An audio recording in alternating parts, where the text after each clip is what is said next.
أشكر الله ذا الورى بانتفاعي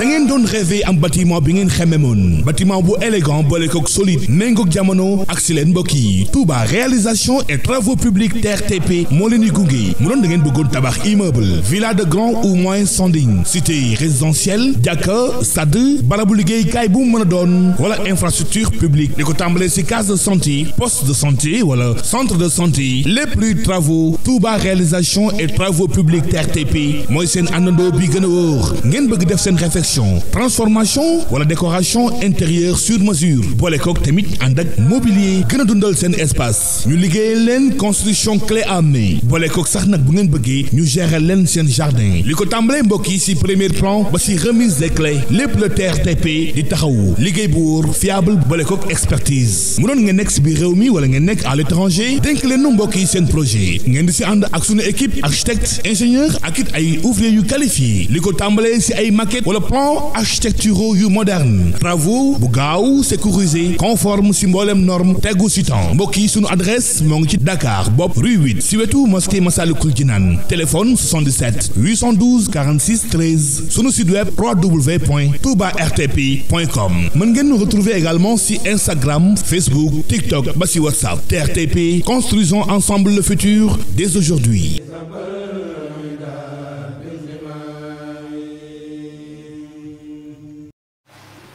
Asalaamaaleykum wa rahmatullahi taala wa barakatuhu mbokk yi ngi topp di ñu déglu à travers Mouhalim Info International Al Quds Cherif TV fu ngeen mën a nekk ci àdduna bi ñu ngi leen di nuyu di leen ziyaara am mbégte lool di dellusiwaat ak yéen ci xibaar yi yu ànd ak ay analyse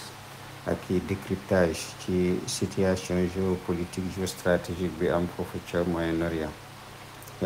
tey nag dinañu wax ci li gën a fës moom mooy organisation de la société civile muy le NED National Endowment for Democracy muy le banquier central aux États-Unis nga xam ne moom mooy jox xaalis organisme société civile yëpp yu nekk extérieur États-Unis moom ak USAID waaye mu ak NDA muy National Democracy Institute mu nga xam ne moo yor wàllu politique ak IRI muy International Republican Institute kooku yor wàllu politique pour les républicains ak CIPE muy Center of International Private Enterprise Economy mooy bi nga xamante ne ni moom moo yor wàllu entreprise yi les chambres de commerce ak yi demee noonu ak département State Department le département d'État maanaam naka la ñuy maanaam et leur rôle au service de la politique étrangère des États-Unis maanaam organisation yi ma tudd muy NED muy NDA muy CIP muy bii nga xam ne mooy IRI wala bii nga xam ne mooy CIP yooyu yëpp dañuy naka la ñuy comme defee ba nga xam ne dañuy dimbali la politique étrangère des États-Unis waaye aussi naka la leen di CIA di soudoyer ànd ak ñoom ci mbir yu bare bari yoo xam ne ci monde bi soit muy changement de régime wala créer ay guerre wala indi ay instabilité mu nekk loo xam ne dañ koy def au nom de la démocratie mu nekk loo xamante ne ni lu xaw a doy waar la donc moo tax ñu war ci ñëw ak yéen ci ay analyse bu ko defee ñu échangeante li ñu xamul woon ñu xam ko lu ñu xamoon ñu yokk ci mu nekk loo xam ne lu am solo la parce que relation internationale dafa am solo surtout ci moment bi nga xam ne actuellement Trump mi ngi saboter di démolir tout ce qui est relation internationale ak la diplomatie teg ko ci fen ak kàcce ak sos ci perfidie ci cynisme yàq les institutions de l'ONU retiré wu ci lu mel ni OMS climat bi ak wàllu UNESCO lépp loo xam ne day jëriñ doomu aadama yi ci wàllu xam-xam ci wàllu dundin mu yàq ko loolu yëpp tey ñu war ko def jàngat li ñu wax aussi ci tuuti ci condition wu jullit ñi nu mu demee parce que mënul ñàkk tey dañoo war di ñu duma di ñu dóor te bu ñu ñaanee du nangu yàlla dafa mel ni xooluñu mu mel ni dañu am alkande loolu lu ko indi ñu bëgg ci def benn jàngat boo xam ne pour ñu partager parce que ci genre crise muy feebar disette xiif wala dee bu bari wala yu demee noonu ci la nit ñi di war di réfléchir maanaam la réflexion ci la war di gën a di dem parce que souffrance am na lii di difficulté am na lii day épreuve am na épreuve yooyu nag ak difficulté yooyu mooy tax mooy ñoral xelu doomu aadama pour mu comprendre li waral lii lan moo tax yàlla dañu naan jullit ñi ñoo gën kuntum xayra ummatin uxrijat linnaas waaye li dal Palestine tey lu tax mu dal leen alors que danul ñi ñu wax ne ay yéeféer lañu lu indi loolu lan moo tax yéeféer yéeg ci kaw ndoddu jullit ñi lu waral loolu ay cause la yoo xamante ne ni waruñu toog rek mel ni comme xel boo xam ne dafa mayonnaise dëgër këcc du toog du xalaat moom lu ñu ko jox rek mu jël dafa war di xalaat tey le monde musulman les grands penseurs waroon nañ leen yóbbu tey mu am ay xalaqaat falsafiya jadaliya ay des cercles yoo xamante ne de discussion argumentaire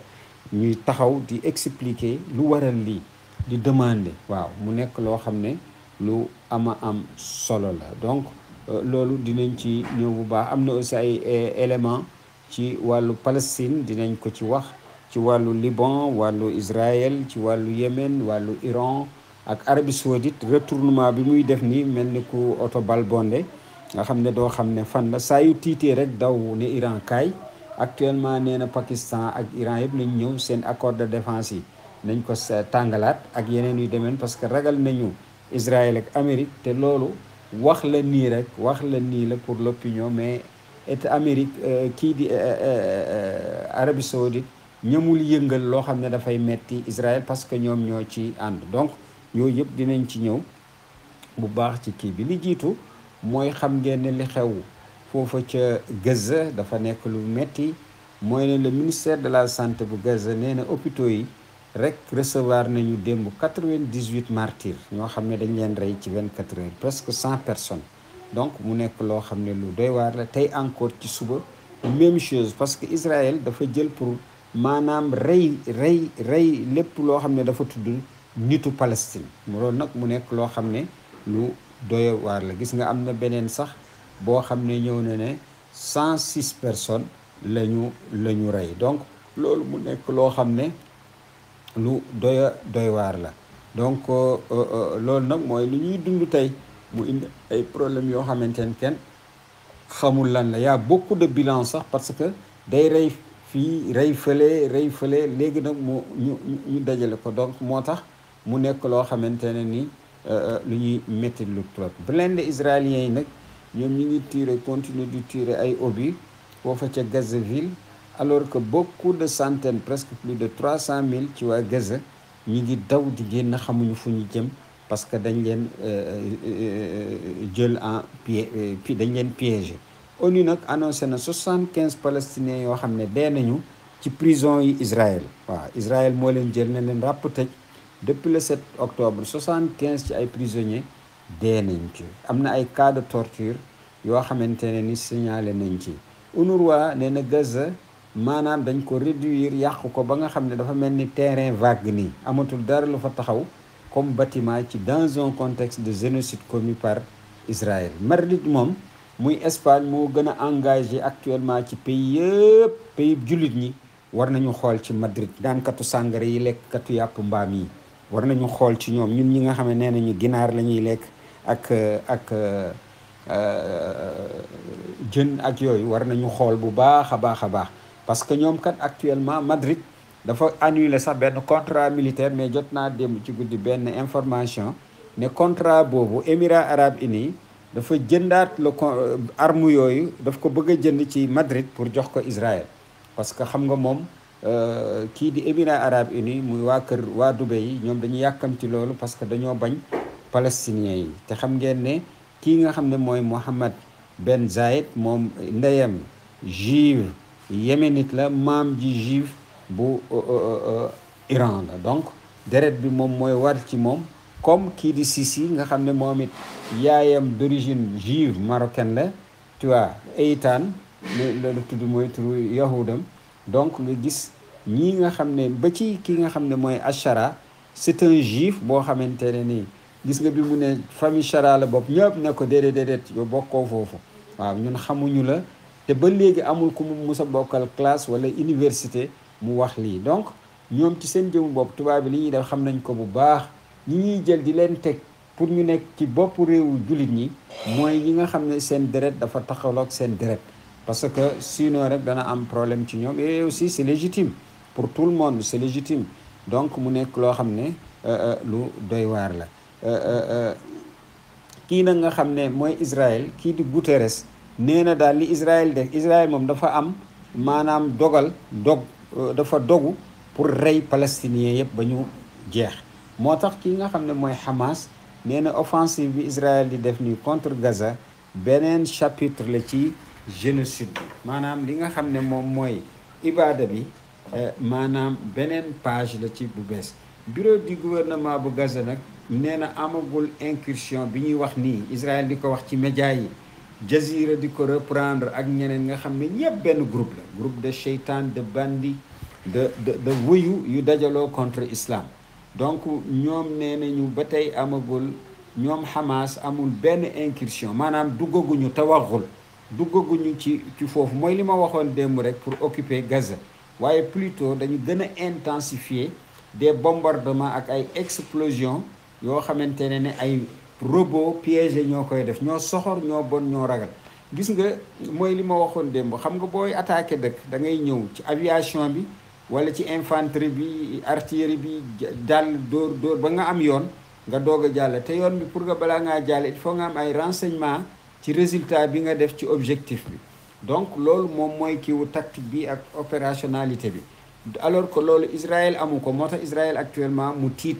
xamul nu muy def. te tey rek nii am na ay soldats yu ñu rey ba pare blessé leen par la Hamas. donc loolu yëpp daf ko gën a tiital. moo tax bureau ñii di Hamas ne déedéet Israël defagul incursion, duggagul de. moom kay mi ngi intensifier bombardement yi ak explosion yi, di utiliser ay li ñu tuddee robot piégé. gis nga léegi sax robot yi ñoom ñooy dem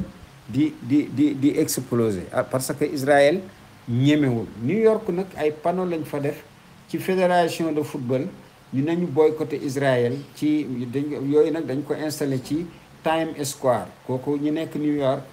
xam nañu loolu. presque plus de 20 agents humanitaires woo nañu dirigeant au monde bi yëpp ñu intervenir vraiment pour que li xew Gaza mën a nekk. ana arab yi daje woon 57 kay daje nañu ñoom ñëpp ak i seen i musóor ak i seen i kenn xamul. moo tax ñoom ñëpp dinañ leen def ay njulli. waaw bés bu ñu jege woon dinañ leen def ay njulli ñoom ñëpp, parce que ñii sobe lañu laa la wax ci l'islam, ci alquran, ci yonent yàlla Muhammad sallallahu taala alayhi wa sallam. nga xam ne tey yonent bi lu ne def na ko ak ñi nga xam ne ñooy saabaam yi, xeex guddi xeex ngoon, ci tàngoor bi, ci sedd bi, loolu yëpp pour turu borom bi subhanahu wa taala muy laa ilaha illallah mu mën a nekk ci kaw. waaye ñoom dañoo ñëw pour indi li nga xamante ne ni mooy kàccorte, bandi ak wuyu boo xamante ne ni foo ko takk rek weesu na ko, mooy ñoom arab yi. dinaa ci ñëw léegi. moo tax Google aussi, gis nga Google ak Microsoft, mbooleem agence yi nga xam ne yëpp yu numérique la ci Amérique, ci Occident, dañuy ànd ak Israël di indi ay problème. moo tax bi Iran di dóor Israël foofu la njëkkee. bi mu demee ba gis ne des na, surtout ci Microsoft, dafa dellusiwaat pour rajaxe Microsoft ba mu jeex takk mu amoon. y avait presque 15 agences, ay firmes internationales yoo xam ne yi gën a mag ci domaine yëpp foofu ca Silicon Valley mu nekkoon ci Beersheba, ñu naan ko Bi'ru Shaba. foofu la nabiyullahi Ibrahim foofu la wàccoon bi muy ñëw foofu ca Palestine. donc Google secrètement day transmettre autorités américaines yi ak israéliennes yi, surtout américaines, information yi ci étudiants yi nga xam ne ñoom ñooy militants palestiniens, pro-palestiniens. parce que sax gis ngeen actuellement ci sunu ambassade yi fii, bu ñu lay gisee ngay activer même ci mbiru ambassade, ci mbiru Palestine, dañu lay léegi exiger di xool sa page Facebook, Instagram. waaw donc di xool maanaam say activité. te loolu c'est très grave, c'est un précédent très dangereux. militants yi nga xam ne nag ñoo nekk ci Sumut, muy la résilience, muy bateau yi nga xam ne presque 44 pays dañu bëgg a dem pour songu Israël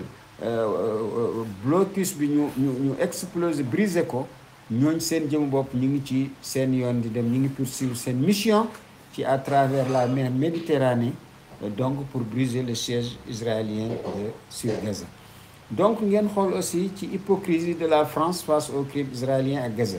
France mi ngi yëngu rek waaye xam ki ko jiite comme borom ñaari tur la nekk dañuy ragal bari kebetu waaw dañuy bari wax ñu mel noonu dañuy bari wax ba ñu leen di tudde alwaaxa.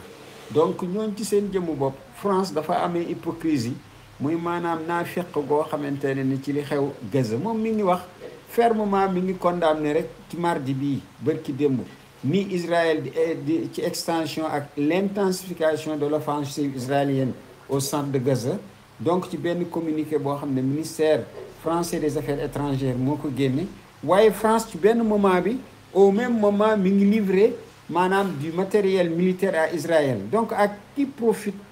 véritablement l'opacité des exportations d'armement. Yow yaa ngi wax ne doo dimbali nañ Israël bàyyi li may def ba pare nga di ko jox li tax muy def li muy def. Donc gis ngeen France tubaab yi moo tax buñ ñu nax waaw bu kenn candidat fii innocent bu ñu waxee nga ne non non ñoom kat wax nañ ko wala leen tayalal sa xel loolu nekkul lu baax moo tax actuellement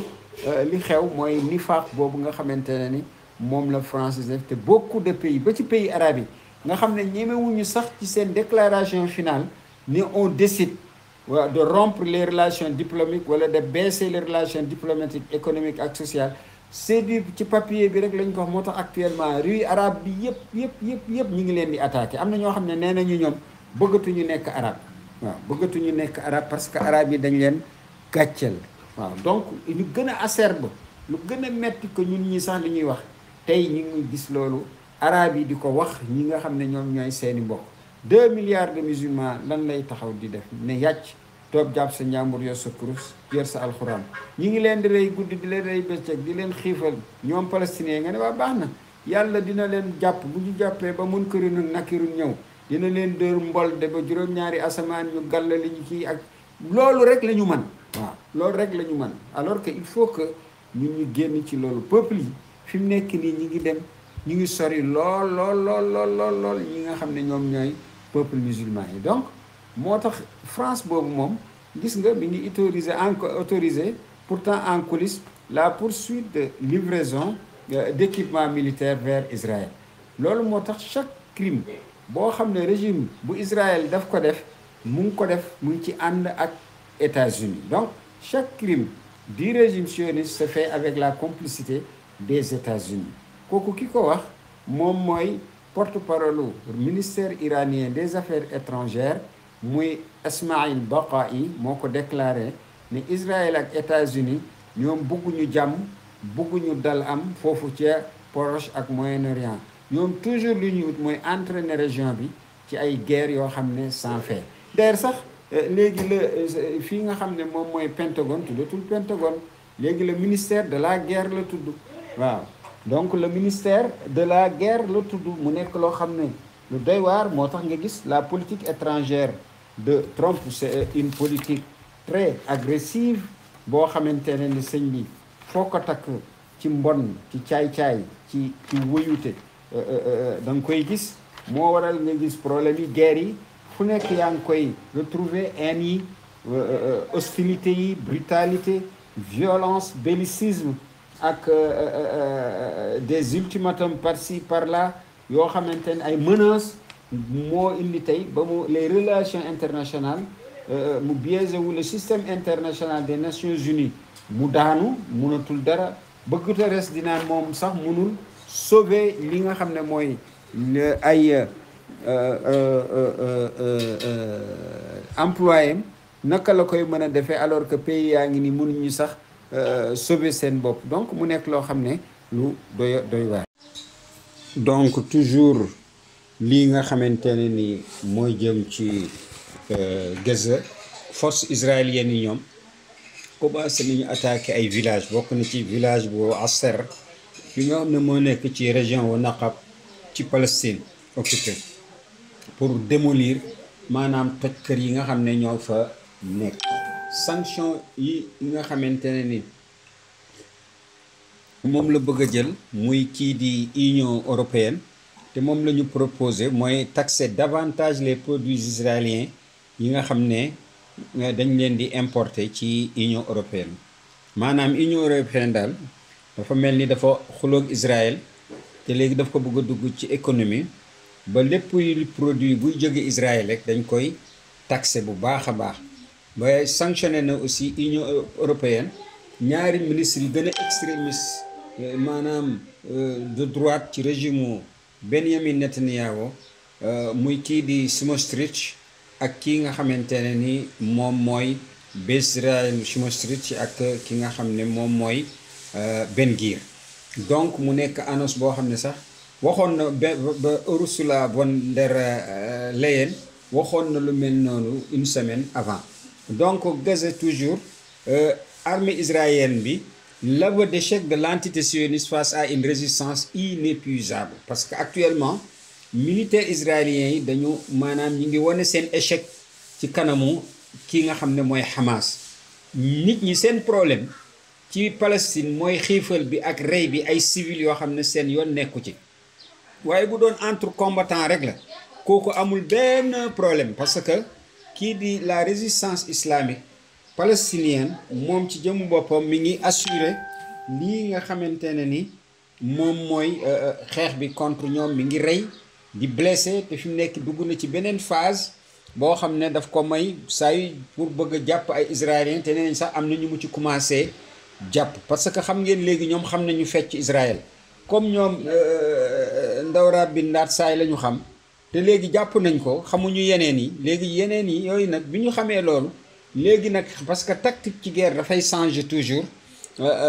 opérationnel parce que looloo koy jox nga mën a am yeneen tactique yu bees ak yeneen yu demee noonu donc loolu nag la Israël amul actuellement waaw dafa bloqué te loolu nag moo tax ñii di Israël kii di Palestine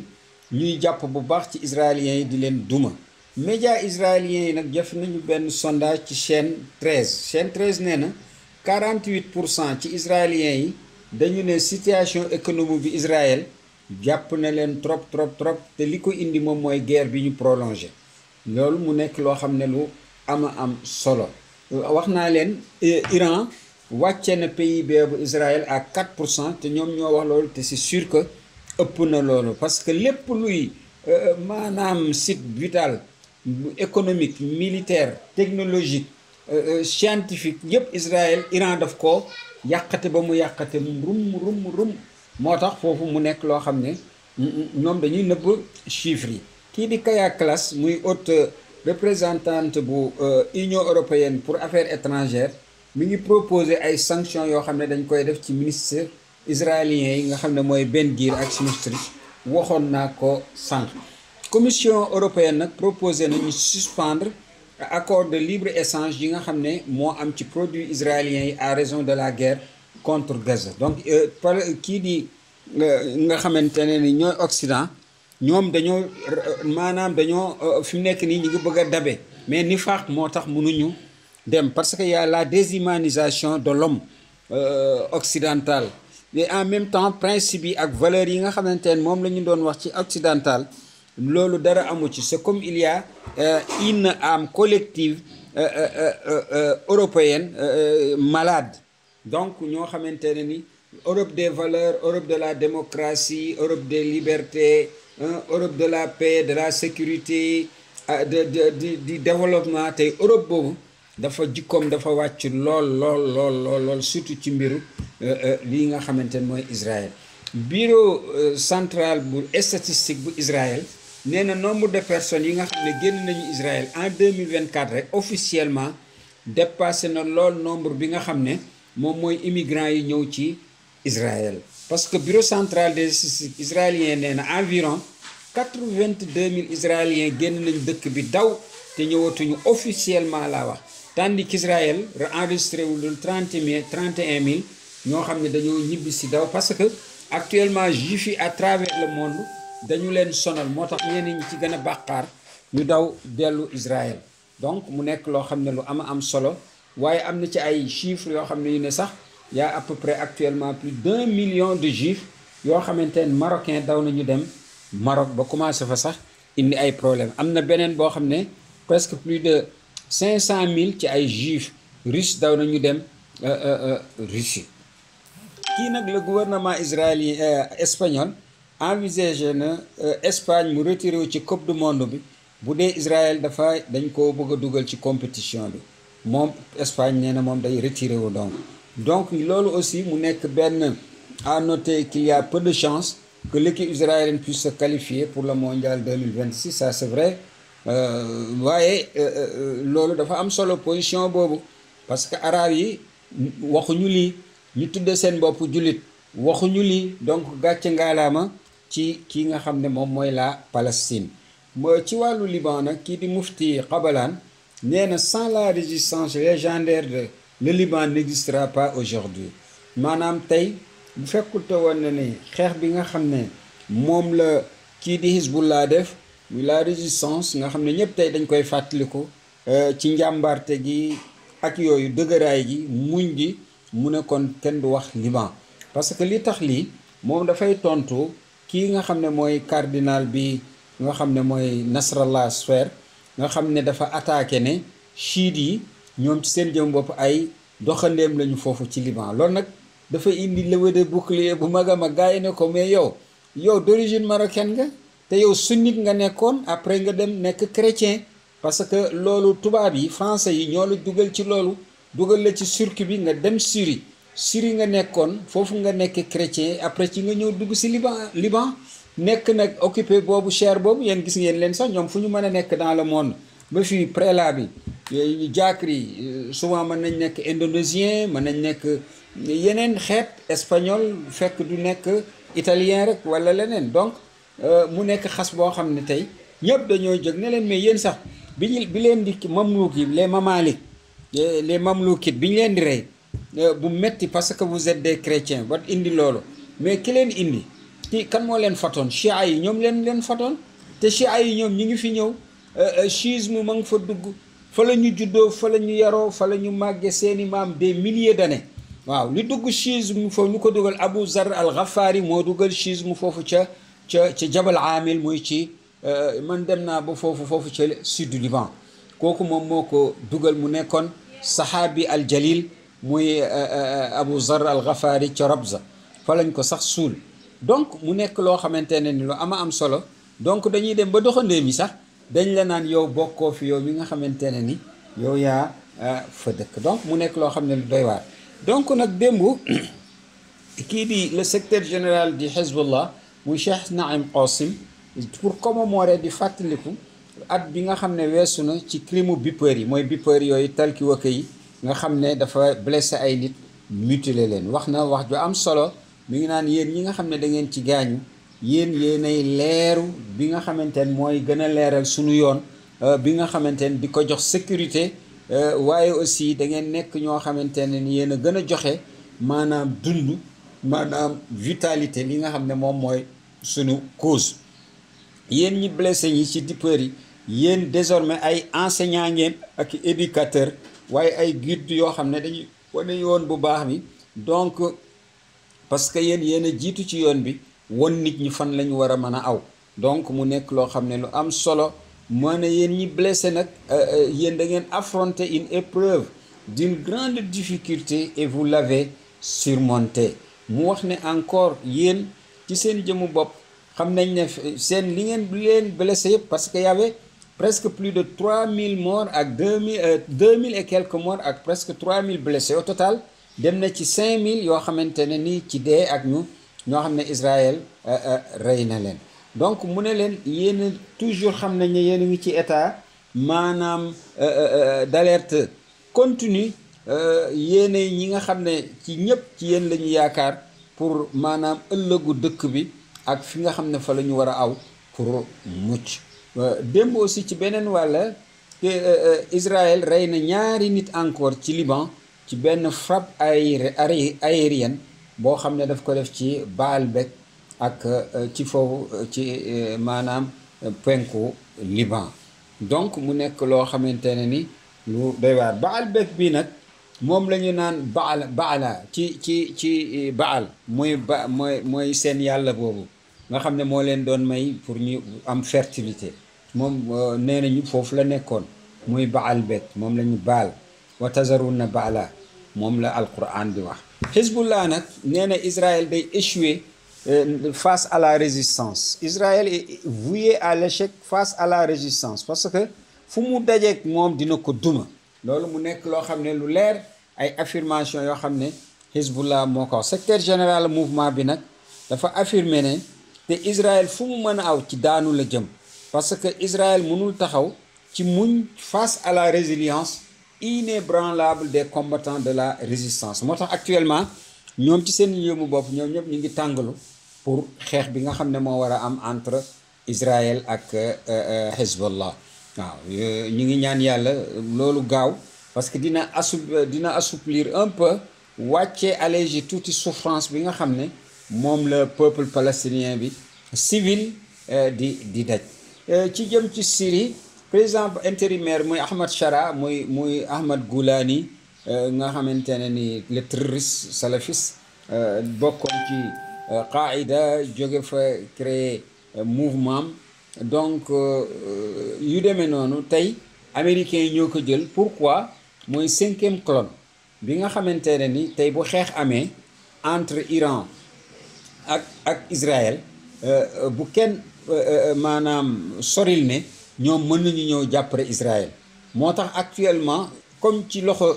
Turquie lañ nekk boo gisee sax Israël xaw a am ci tuuti mooy salafiste yooyu parce que dañoo jege lool foofu ci Jordanie ak ci frontières yi. moo tax Israël di bugg nañu gën a remonter ci kaw ñu jóge ci sud bi wala ñu désarmer leen. donc parce que bu loolu amee rek entre ñoom ak Turquie mën na leen jubla bu leen neen jubla mën nañu dugg biir Israël. donc mu indi loo xamante ni jëye bu mag lay nekk foofu. moo tax allahumma shghal az-zalimina bi zalimin tooñkat yi ni ñu tojante seen bopp bii na ko rajax. donc ci Syrie nee na négociation yi ci jëmmu boppam ñoom nee nañu mi ngi continuer entre ñoom ak Israël et un accord de sécurité ak Israël dafa nekk lu nécessaire te di ñu war ko respecter muy maanaam respect l'espace aérien bu Syrie ak intégrité territoriale bu Syrie. Ahmad Shara toujours mooy wax nee na négociation de sécurité yi ak Israël mën na jur dara ci bis yi donc ñu ngi koy xaarandi. donc nee na am na nag benn réunion bu yàgg boo xam ne am na entre Dermer ak al-Sheybani ca Londres démb ci guddi daje nañ fa muy ministre des affaires étrangères bi ak koo xam ne kii moo ko yónni muy Benjamin Netanyahu et yavel ak ki nga xam ne en présence de l'envoyé américain muy Tom Barak. donc mu nekk loo xam ne avancée diplomatique la ci seeni diggante Israël ak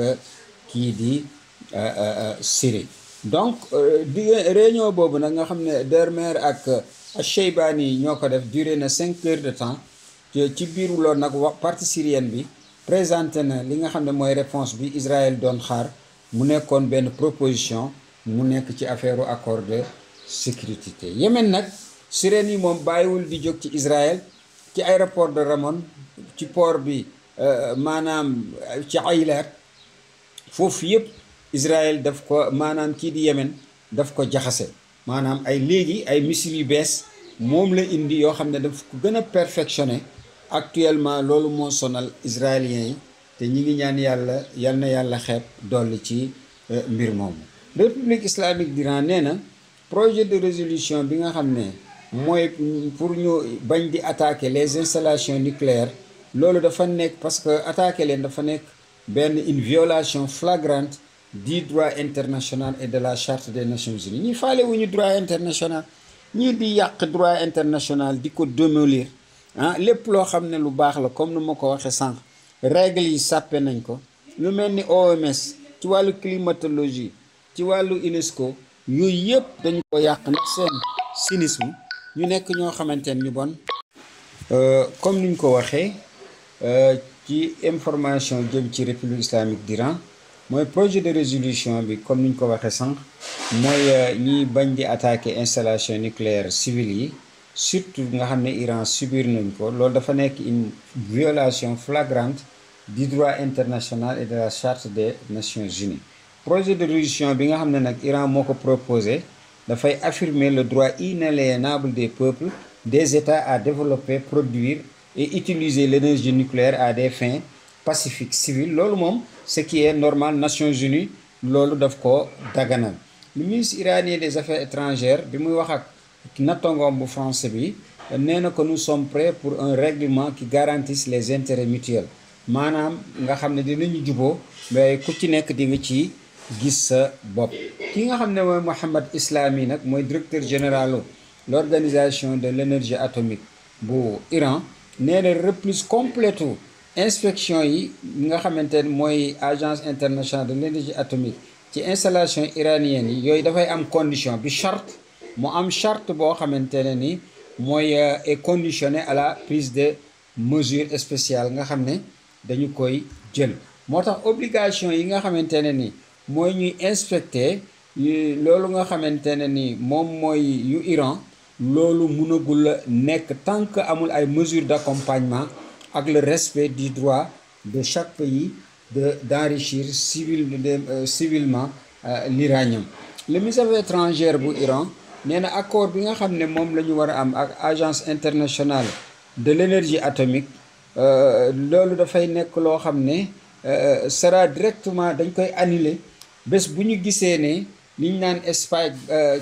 bac nga xamante ne ni kii di France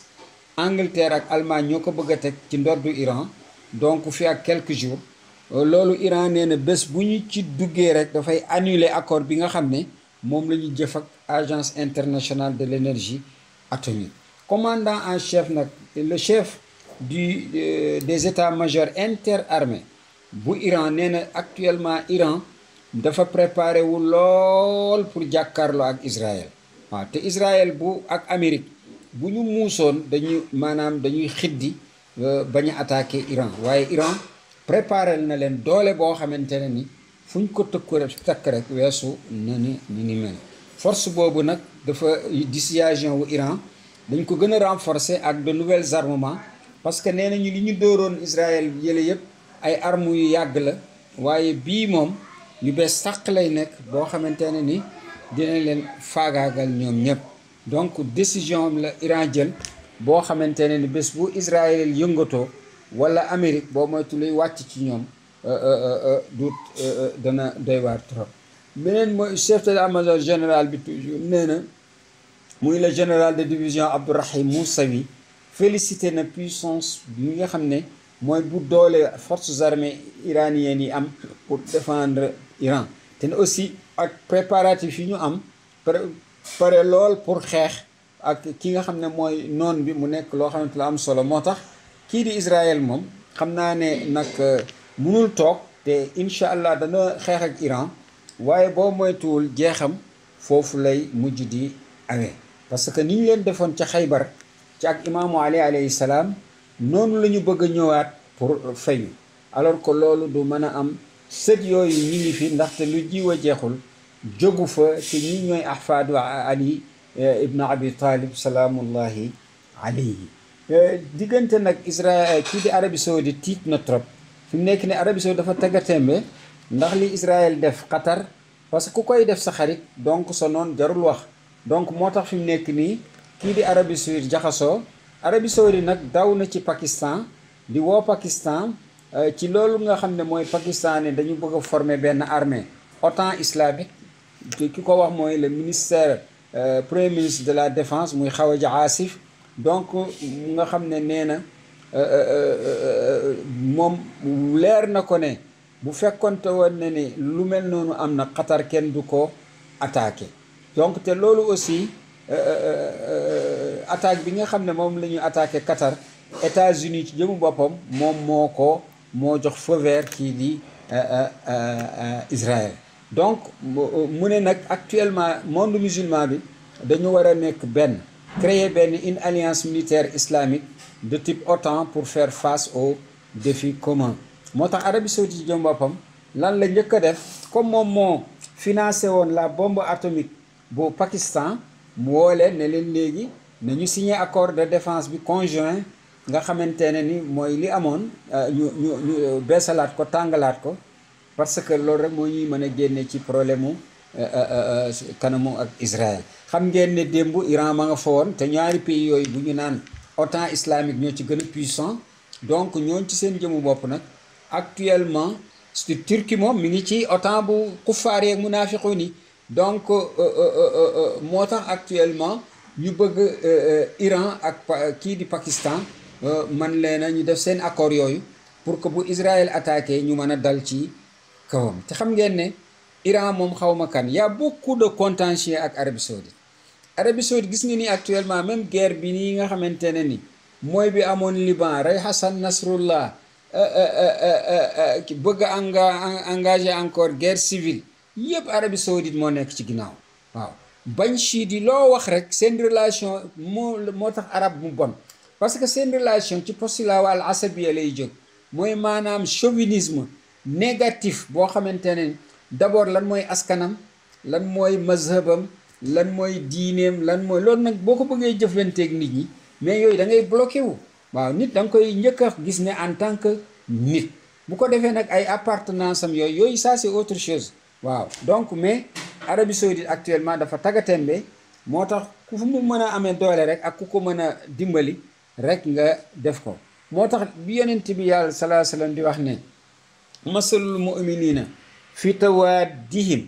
wa taraxumihim wa taatufihim masalul jasadil iza ishtaka minhu udwun tadaa lahu sairul jasadi bissahri wal xuma yéen ci àlum saa sallam mu wax ne xadis boobu Nu'man ibnu Bashir moom moo ko génne mu Albani aussi bokk na ci ñi nga xamante ne muhaddis adaari mi ngi judd moom 1914 waaw donc gis nga masdar bi muy saxiixul jaami safxa bi mu nekk raqm bi nekk raqm xadis bi nekk 5849 Bukhari génn na ko ci xadis 6011 Muslim génn ko ci xadisu 2586 ci lafzam donc yéen ci am saa sa ne jullit ñi ni ñu mel ci seen maanaam wàllu ñeewantal seen diggante yërmande gi seen diggante mbaax geeg nooy gi seen diggante dañoo mel ni comme benn yaram boo xam ne benn cër bu ci am lu koy metti rek lépp ci yaram bi dafay metti ci mu indil ko fièvre mu fébrile donc gis nga loolu moo waroon a nekk al umma al islamia mais malheureusement loolu nekkul loo xamante ne ni lu am la jullit ñi dañu waroon a nekk benn parce que li war a tax yëpp ñu war a nekk benn loolu dafa am boo dee xool ci maanaam ci wàllu géographie physique variable yëpp ba ci économique institutionnel lépp ni am ci dëkku jullit ñi amul ci beneen communauté maanaam yi ñu lay tudde ay civilisation soit muy gréco-romaine civilisation mésopotamienne civilisation indo-pakistanaise civilisation chinoise yëpp ay civilisation yu duggaat ci biir islam donc muy ci peuple islam mais malheureusement yooyu yëpp taxul ñu am doole moo tax yonent Yàlla sall bu wax ci xadis bi ma traduire ko les croyants sont semblables les uns aux autres par leur amour leur miséricorde et leur compassion mutuelle ils sont comme un seul corps lorsqu'une partie est malade le reste du corps réagit par l'éveil et la fièvre donc résumé bi moom mooy xadis bi dafa nekk un xadis authentique comme ni ma ko waxee sànq ci classification bi rapporté na ko kii di Bukhari ak Muslim ci cette formulation nga xamante ne moom bi lafzihi et la sienne donc Arabie Saoudite ak yeneen jullit ñi waroon nañu gis lii xadis bi depuis am na 1400 ans waaye lan moo tax ñoom mënuñu ci attaché wu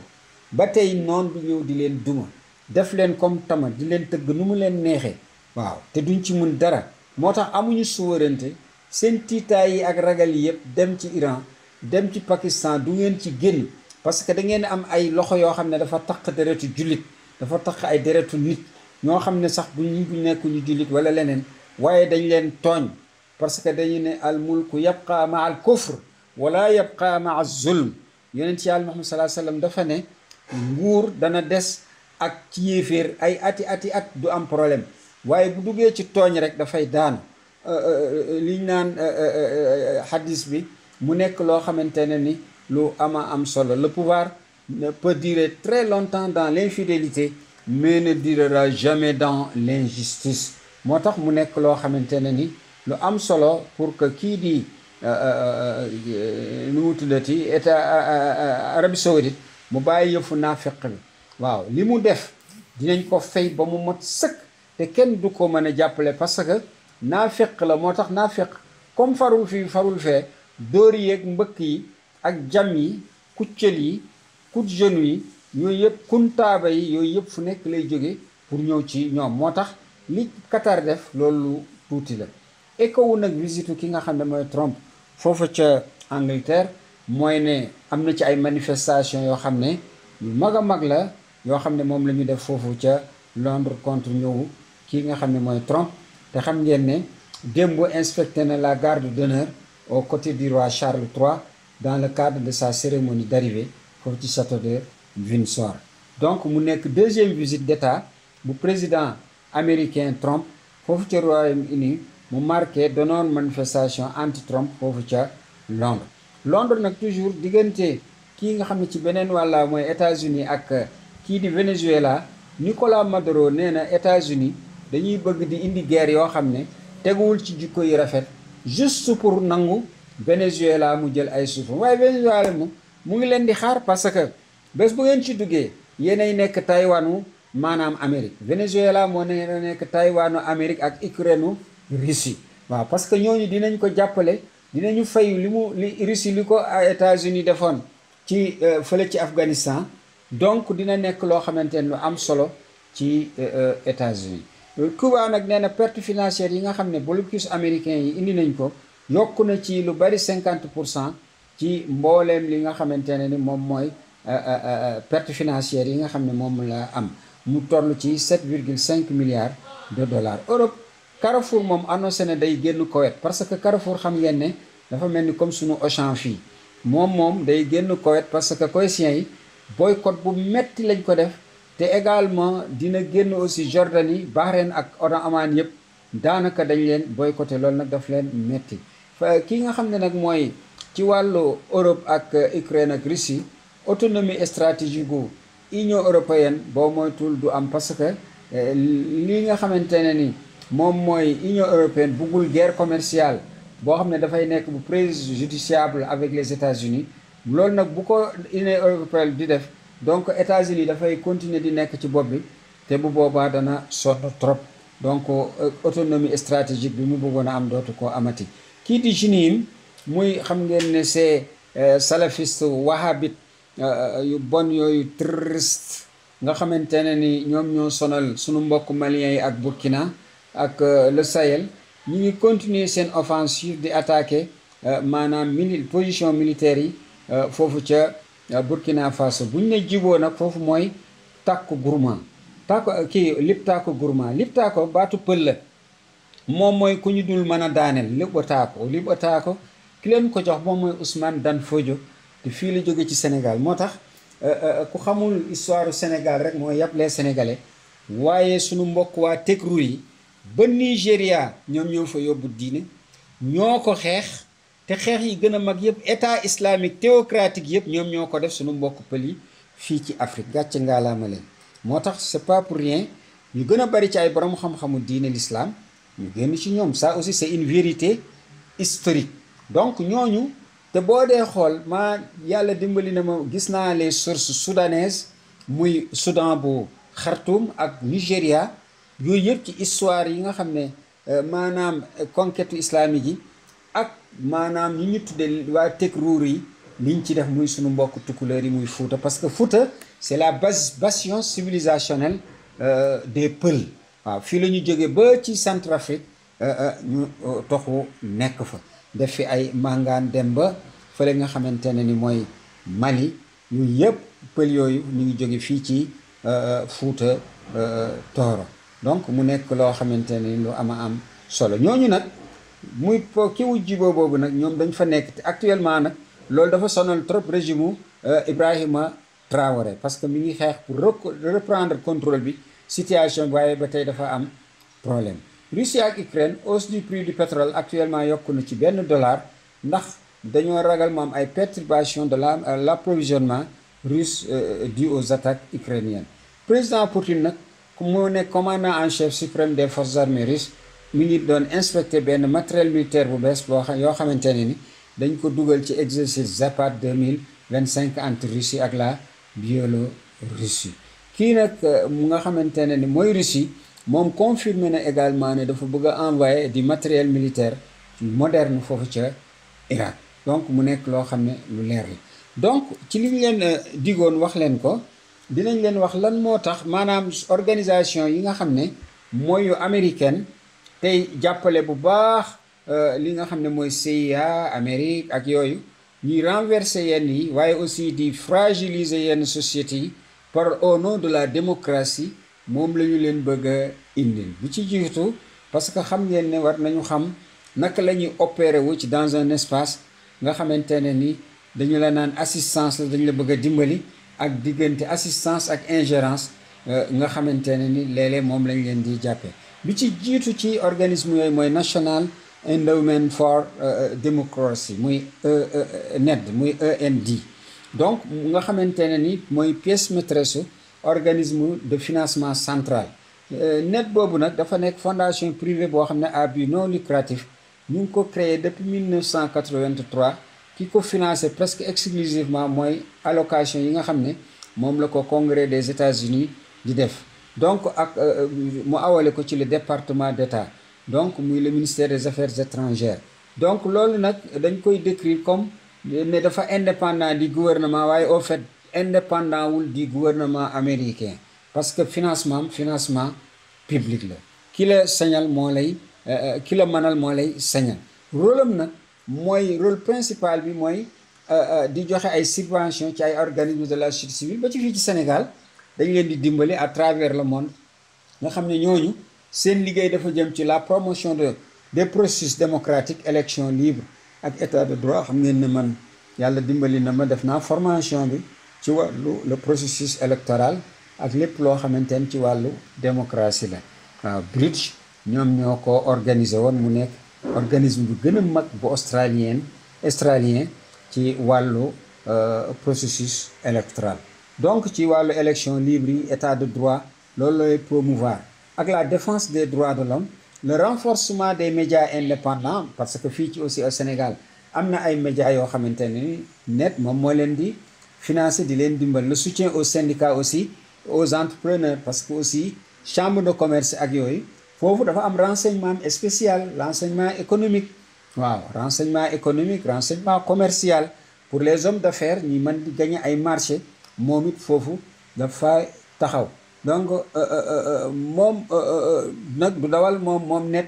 propre projet mais dafay financer ay centaines d'ONG yoo xam ne local ci dans le monde surtout boo ngeen dee xool Ukraine y a 70 ONG yoo xam ne ñoom ñoo leen financer ak ñeneen ñi donc mu nekk loo xam ne lu rëy politique am nag ak controverse mi ni net ñoom dañu nekk au cœur des accusations ne loolu ñuy def ñoom américains yi dañuy ingérer wu di dugg ci mbir yi seen yoon nekku ci gouvernement yi lu mel ni Chine lu mel ni Russie lu mel ni Iran lu mel ni Venezuela donc mu nekk loo xam ne outil politique la pour la politique étrangère américaine loolu nag muy favoriser bu ñu leen neexee ay changement de régime créer ay coup d'état indi insécurité instabilité dans les pays mu nekk loo xam ne lu doy waar la ñi nga xam ne nag ñoom ñoo koy dimbali affirmer nañu la moom ñi muy soutenir moom mooy les acteurs locaux yi nga xam ne dañuy xeex pour la démocratie et leur propre initiative mais loolu yëpp muur la turu démocratie waaye ku gis ni Trump di def nga gis li état Amérique di def nga gis kii Israël di def nga gis lii kii nu mu Europe di def da nga xam ne ñii gëmuñu sax démocratie léegi beneen bi ci tegu mooy National Democratic Institute mooy NDI ñoom ñi ngi fi NDI nag benn organisation la moom it à but non lucratif et l'une des principales bénéficiaires des subventions moom it du net moo koy financé donc moom moo yoru lépp wàllu finance caissier bi donc moom nag net ñi ko créé mooy le parti démocratique américain waaw comme ni parti démocratique américain amee noonu la bu kii amee bii nga xamante ne ni moom mooy kii di parti républicain. donc gis ngeen ñoom Amérique lépp kii parti la nekk. donc net boobu nag moom ci jëmu boppam moom démocrate yi la fa toogal même ba ci conseil d'administration traditionnellement ñi koy composé wu ay hauts responsables lañu démocrate comme Madeleine Albright nga xam ne yàgg na présider loolu nga xamante ne ni mooy NDA. rôle am mooy travailler ci ak su renforcer institutions yi ak pratique yi nga xamante ne ni pratique démocratique avec un accent particulier surtout ci observation ci wàllu électoral, déploiement de missions internationales pour évaluer le déroulement des élections, renforcement des partis politiques démocratiques, la promotion de la participation des femmes et des jeunes en politique, le développement de la transparence et de la responsabilité accountability des gouvernements ak approche le NDI day travailler main dans la main avec partis politiques yi parlementaires yi militants locaux yi pour ñuy partager des expertises ak des meilleures pratiques. bokk naa benn ci seen séminaire. am na aussi International Republican Institute bi moom mooy version républicaine. NDI moom mooy bu démocrate yi IRI moom mooy bu républicaine yi. moom comme NDI la mel donc ñi ko financé c'est le net aussi waaw donc moom mooy financé toujours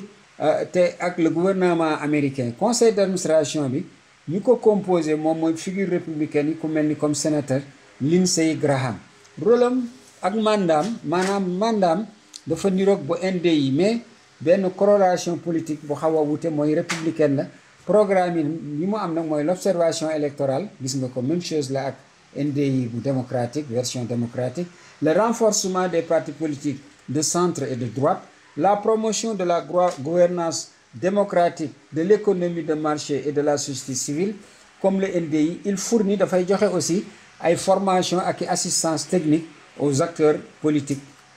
locaux. donc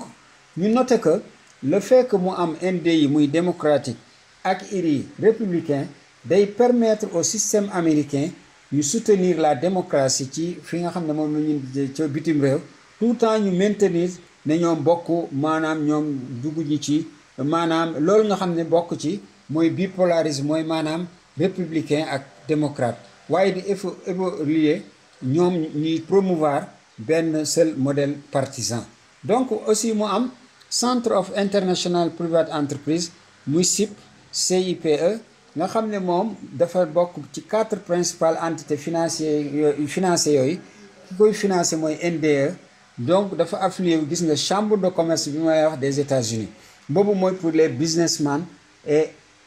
consorts. moo tax pays bëgg a développé nañuy gën a góorgóorlu ci seen chambre de commerce parce que am naa expérience bi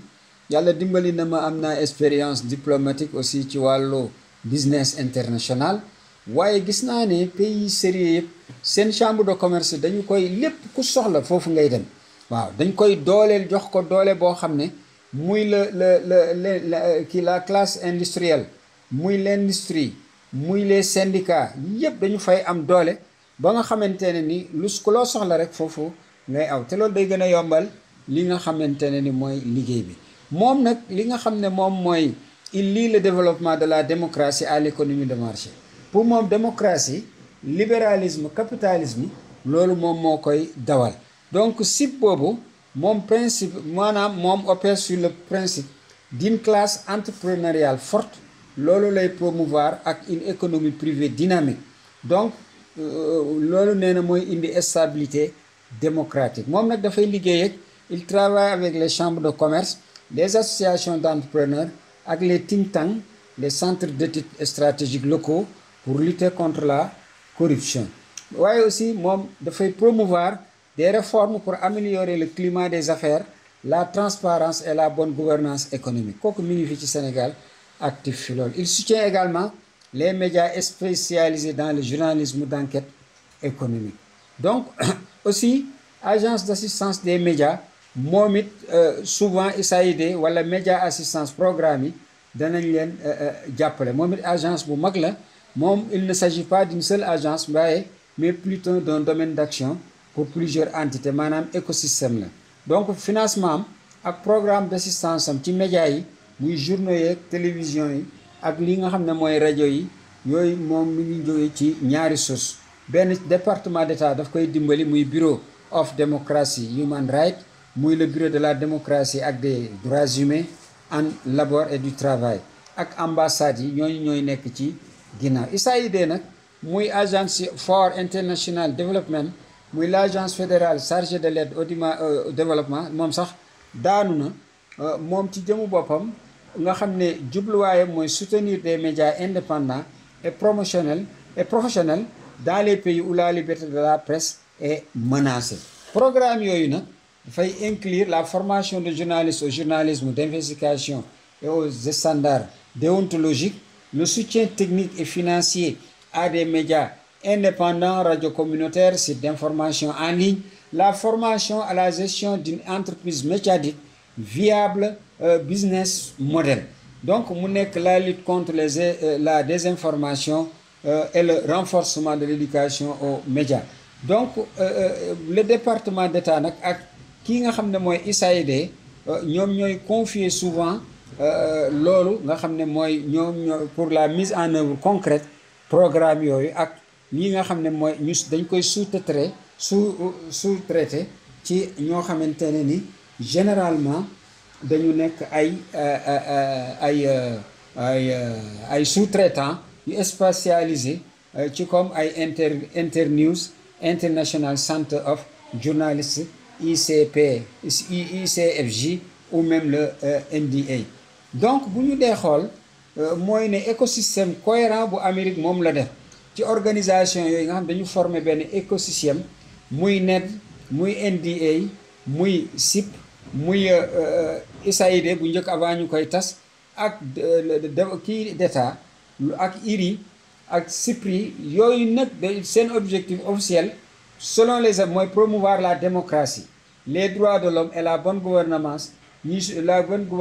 soutenir les acteurs locaux yi nga xam ne dañuy partager les mêmes valeurs démocratiques ak ñoom donc mu nekk forme de software donc mu nekk loo xamante ne xuwa naima léegi nag waaye nag loolu nekkul dëgg parce que li ñu gis ñoom ñi di ko wax déclarer ko ak li ñu jëf dafa wute ndaxte organisation yi dafa mujj nekk ay instruments d'ingérence politique yoo xam ne dafay viser pour gën a affaiblir gouvernement yi nga xam ne dañ nekk en place te ànduñu ak ñoom lu mel ni Chine lu mel ni Russie lu mel ni Iran lu mel ni Venezuela ak feneen waaye aussi dañuy favoriser émergence ay élites yoo xamante ne ni dañuy nekk pro-occidental tey servir les intérêts stratégiques des États-Unis sous couvert de promotion li ñu tuddee démocratique donc mu nekk loo xamante ne lu en résumé organisation yëpp boo leen doon xool seen ak ay acteurs majeurs lañu ci diplomatie d'influence américaine te dañuy opérer wu ci ay zones yoo xamante ne ni yu leeru la di soutenir dañuy soutenir démocratie te dañuy te fekk loolu dañ ko tuddee noonu waaye dañuy soucier effectivement leurs intérêts géopolitiques te ñi leen ci gën a dimbali c'est la CIA muy service de renseignement et la communauté de renseignement américaine ñooy nekk ci ginnaaw te li ci gën a jublu moom mooy indi ay li nga xam ne ay changement de régime yoo xamante ne ni de par le monde donc moo tax la question des interventions États-Unis ci changement de régime yi à l'étranger dafa nekk sujet boo xam ne bu complexe boo xam ne nit ñi dañ ciy xalaat dañ ciy wax historiens yi politologues yi ak ñi nga xam ne ñooy politiciens yi dañ ciy wax bu baax moo tax coup d'état yi nga xam ne directement kii di CIA moo ko orchestré aw ci organisme yi nga xamante ne ni moom laa wax dafa nekk loo xam ne lu bari te ñu koy CIA di ci jële ci moom un rôle de soutien crucial logistique financier politique ñi nga xamante ne ni ci moom lay jóge dem ci ñi nga xam ne ñooy seen éléments locaux yi nga xam ne ñoo leen ci dimbali mën naa leen jox maanaam ay coup d'état yoo xam ne yëpp ci fii la jóge ci organisme yu mel nii te Amérique mooy nekk ci ginnaaw ay coup d'état ay instabilité Guatemala 1954 ak opération PBS Success CIA nga xam ne moo ko orchestré woon ci benn coup d'état contre le président démocratiquement élu bu Jacobo Arbenz. ak fi nga xamante ne mooy Chili muy 1973 mooy am na sax film bu célèbre ci nekk Il pleut sur Santiago nga xam ne coup d'état la boo xam ne directement ki ko mëne mooy les États-Unis par la CIA déstabiliser gouvernement socialiste démocratiquement boo xam ne dañu ko fa defoon. ak Brésil 1964 mu nga xam ne les États-Unis apporté nañu benn soutien logistique ak politique au coup d'état militaire nga xam ne CIA moo nekkoon ci ginnaaw pour renverser le président de gauche João Goulart. donc l'ambassadeur américain bi fa nekkoon moo joxe feu vert pour ci conspiration yi nga xam dañ ko def contre le Brésil. nga dem ci République dominicaine 1961 implication présumée ci CIA ci assassinat du dictateur Rafael Trujillo. nga dem ci Grenade 1983 intervention militaire directe opération urgente Fury ñu renversé fa le gouvernement marxiste du New Deal muy mouvement nga xamante ne ni juste ñu ngi ko créé. boo demee ci Moyen-Orient ak Asie Iran 1953 opération Azak nga xamante ne ni exemple la bu gën a classique boo xam ne CIA ak MI6 bu britannique yi dañ ko orchestré dafa coup d'état. boo nga xool aussi ci Afghanistan 2001 intervention militaire am opération Enduring Freedom. nga xool Irak 2003 invasion militaire directe opération Iraqi Freedom. nga dem ci Asie Pacifique muy Indonésie 1965 1966 mu nekkoon coup d'état boo xam ne États-Unis moo fournir liste membre sax supposé du parti communiste indonésien muy PKI ba ñu am na bi fusillé leen ñu rey leen. Vietnam 1950 1960 gis ngeen États-Unis moo soutenir coup d'état foofu assassiné Ngo Dinh Diem. donc en 1963 aussi mu nekk yoo xamante ne ci toujours ci foofu ca Vietnam nga xam ne ci la ñu jugé ne kooku nekkul ku nekkoon ca boobu dafa inefficace et populaire pour gagner la guerre contre le Vietnam du Nord ñu sàkkal ko pexe. Afrique Congo 1960 1961 CIA moom moo rey kii di Lumumba Patrice Lumumba pas plus tard qu'avant wala avant-hier rek ci suñu cours géopolitique yi ñu ngi ci doon wax. Libye 2011 les États-Unis mené na ay intervention militaire foofu ca OTAN nga xam ne Sarkozy la woon ak Blair tey moo indi problème mu salafisme bi nii ci foofu fii di Afrique Sahel. donc mu nekk yoo xamante ne ni yu doy waar. donc yooyu boo ko xoolee di nga gis ne implication lii di CIA ak organisme yii ma la wax nii yooyu dafa nekk lu direct parce que mooy bras armé extérieur ci diplomatie bu Amérique. donc moo tax mu nekk lu leer surtout ci Iran Guatemala ak yeneen yëpp mu nekk loo xamante ne ni dafa doy waar. donc en résumé boo dee xool États-Unis ñoom ci seen jëmu bopp par l'entremise de ces organisations extérieures waaye aussi CIA ci la ñuy fomenter ay coups d'état. donc dans beaucoup de cas am na yoo xamante ni documenté gis nañ ay rôle yu actif ak yu déterminant yoo xam ne dañ ci dans le renversement de gouvernement yoo xamante ne ni loxo kii di Amérique génn ci. donc mbokk yi fii la ñu yem ak yéen di leen sant di leen gërëm am mbégte bi lool di ànd ak yéen di leen ñaanal jàmm ngeen ñaanal ñu jàmm. wasalaamaaleykum wa rahmatullahi taala wa barakaatuhu à travers Mouhalim Info International ak Al Quds Cherif TV.